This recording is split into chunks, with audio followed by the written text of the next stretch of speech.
bá mi lọ kànáfùrù tá a mọ̀ sí clove, bá mi lọ ìyèré pẹ̀lú ẹ̀ tá a mọ̀ sí black pepper, lọ méjèèjì pọ̀ kó kúnná dáadáa.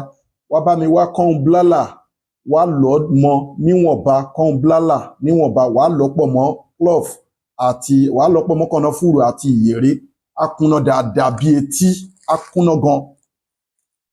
Síwájú kó tó ṣiṣẹ́ yìí, farabalẹ̀ gbọ́ fídíò ìdélẹ̀, kó dẹ̀ fi nǹkan tó bá lágbára sákàǹtì àwọn ọmọ aláìní, kó dẹ̀ fi fídíò yìí ránṣẹ́ àbí tó bá ṣiṣẹ́ ìtàn. Account number ní fáwọn ọmọ aláìní 2044237680 2044237680. First Bank of Nigeria, Global Dahiratu Dhikrlahi Islamic Organization.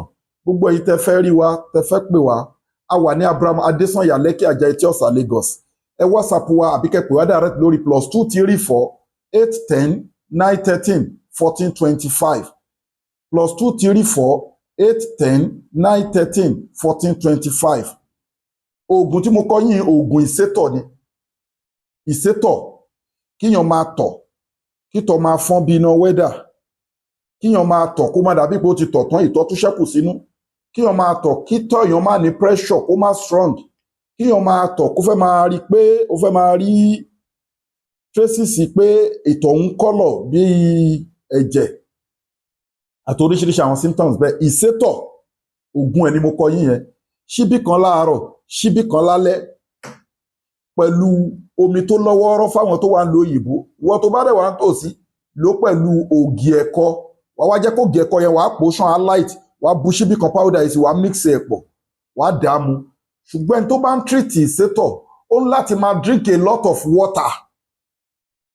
A máa mu omi dáadáa, kì í ṣe omi tútù, kì í ṣe cold water o. Ẹ má yẹ ká lọ bẹ̀ yẹn. So àdúrà wa gbà bí sínú láì tààlà fi fídíò ìránṣẹ́. Ẹ bá wa ra àwọn nǹkan tá ń tà. Àwọn egbòogi wa made in Indian, packed in South Africa. Egbòogi tó ní NAFDAC number ìjọba Ọlọ́run ọba dání. Ẹ gẹ́ẹ̀tì miracle leaves ewé ọ̀tọ̀ọ̀tọ̀ 100 àti má Zemzem la fi preserve senna leaf. Ikùn èèyàn wú, ẹsẹ̀ èèyàn wú. Wọ́n jókòó sínú wúńbù obìnrin, wọ́n jókòó sínú ovary ẹ̀. Ó ń forí kókó aláǹtakùn, ń jẹun lójú oorun, ìbálòpọ̀ ojú oorun. Ó ń gbóòórùn ẹ̀mí òkùnkùn nínú ṣọ́ọ̀pù nínú ilé. Gẹ́ẹ̀tì miracle leaves ó wà effective gidi. Ẹ gẹ́ẹ̀tì all in one natural apps. Prevention ni, treatment ni, cure ni. Ó ti lo oògùn sí kò lọ́wọ́ ayé inú, lẹ́sẹ̀ ayé inú, cancer, diabetics, asthma, stroke, àwọn àìsàn ńláńlá. Ẹ gẹ́ẹ̀tì gbogbo product wa ló dẹ̀ wà halal. They are all powders. 50,000 là ń ṣe promo wọn. Each 50,000 ni. Ẹ gẹ́ẹ̀tì bulldozer melt fibroid, oyún ìju fún obìnrin àti fún blockage tube àti fún àwọn nǹkan míì tó ń dobìnrin láàmú. Ẹ gẹ́ẹ̀tì caterpillar fún tọkọtìyàwó, tóbìnrin bá parí period rẹ̀ kó rọra máa lò wẹ́rẹ́wẹ́rẹ́, á máa jẹ́ kí ó máa ovulate dáadáa, kí cervical mucus súnmọ́ tòsí, á dẹ̀ máa jẹ́ kí sperm ọkùnrin ní mobility ó wà effective. Ẹ gẹ́ẹ̀tì prostate enlargement master powder ni ó wà effective gidi. Iṣẹ́ tí mo kọ yín tó ń sìn kì í ṣòun ló wà ń bí o, àmọ́ oògùn ẹ̀ ní oògùn prostate enlargement, oògùn Iseto, urinary tract infection, gallbladder problem, òun kò tán ni. Because Iseto is one of the symptoms of prostate enlargement. Ó ti yé yín nísìn. So ẹ get powder yìí 50,000 naira, ó wà effective gidi. Transformer 1100 power fún quick erection, quick ejaculation, low sperm count àti oríṣiríṣi àwọn nǹkan bẹ́ẹ̀.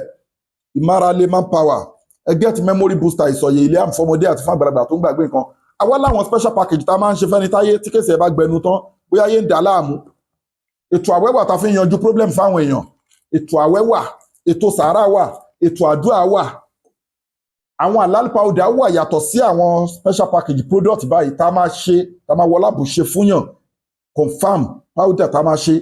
Tọ́rọ̀ yẹn bá gba ọ̀ǹtú, tó gba odidi alukuran, tó gba yasin krafi, tó a gbórúkọ Ọlọ́run, a máa hàn fún. Ètò ọ̀ǹtú wà, ètò halal powder wà, special powder wà lóríṣiríṣi àtàwọn products. Ètò àwẹ̀dẹ̀ wà, ètò sàárà wà, ètò àdúrà wà. Ó ti yẹ yín nísìn right way lẹ́wà. Gbogbo ẹ̀yin olólùfẹ́ wa, ẹ̀yin fans wa, ẹ̀yin customers wa, agara ayé òní da yín, pańpẹ́ ayé òní mú yín ẹ̀ ní tẹnugbó bí ọwọ́. Ẹ máa bẹ nínú kẹ́ Ọlọ́run ọba títí láéláé ni. A wà ní Abraham Adesanya Lekki Ajah Etí Ọ̀sà Lagos. Bismillah ta'ala right way lẹ́wà o. Àwa ò ní seek refuge fún yín láti evil world. Ọlọ́run bá la máa pè dá sọ̀rọ̀ yín àti nǹkan tọ́lọ́run ṣe lẹ́tọ̀ọ́. Tilka hududullahi wa ma yuti illa wa rasulahu innahu yarakum wa qabiluhum min haythu la tarawunahum yatakabbatu shaytanu min al-mas.